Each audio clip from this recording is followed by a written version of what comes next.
Hi friends, ఈ వీడియోలో నేను మీకు హ్యాండ్స్ని ఏ విధంగా అయితే మనం స్టిచ్ చేసుకుంటే అంటే జాయిన్ చేస్తాం కదండి. ఇక్కడ మనం అది జాయిన్ సరిగా చేయకపోయినా సరే మనకి హ్యాండ్ అనేది ఒకవైపు లాగేసినట్టు వస్తుంది. అలాంటి ప్రాబ్లం లేకుండా నీట్గా మనం ఎలా స్టిచ్ చేసుకోవాలి అన్నది ఈ వీడియో నేను క్లారిటీగా చెప్తానండి, చూసేయండి. ఇప్పుడు మనం ఇది ఫ్రంట్ వైపు కదండి, ఈ ఫ్రంట్ వైపు మనకి ఫ్రంట్ వచ్చేలాగా ఉండే హ్యాండ్ని తీసుకోవాలండి. చూడండి, ఇది ఫ్రంట్ వైపు ఉంది హ్యాండ్ కాబట్టి ఈ ఫ్రంట్ అనేది ఫ్రంట్ వైపు ఉండాలి. ఇలా తీసుకున్న తర్వాత చూడండి, ఇది సెంటర్ పాయింట్ ఇది కదండి, ఈ షోల్డర్ దగ్గర ఈ రెండు ఒకే దగ్గరికి ఇలా పెట్టేసుకొని నీట్గా ఇలా సర్దుకుంటూ ఎంతవరకు అయితే వస్తుందో అంతవరకు నుంచి స్టార్ట్ చేసేయాలండి మనం స్టిచ్ అనేది. ఇలా నీట్గా పెట్టేసుకొని చూడండి,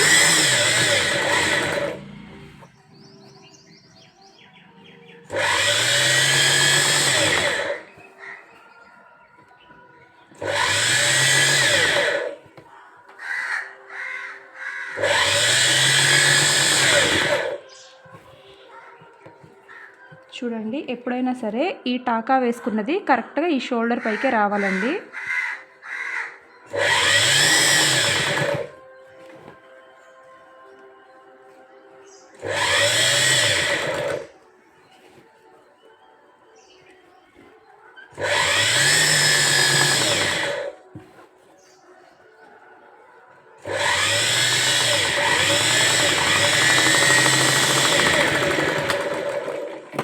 ఇలా స్టిచ్ చేసుకున్నామంటే మనకి హ్యాండ్ దగ్గర పట్టేసినట్టు రాకుండా ఇలా నీట్గా వస్తుందండి.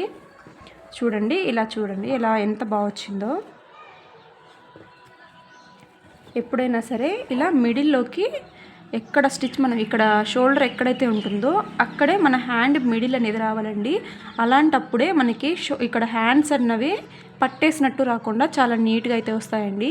ఈ వీడియో మీకు ఎలా అనిపించిందో కామెంట్ చేయండి. ఇలాంటి మంచి మంచి టిప్స్ కోసం నా ఛానల్ని సబ్స్క్రైబ్ చేసుకోండి.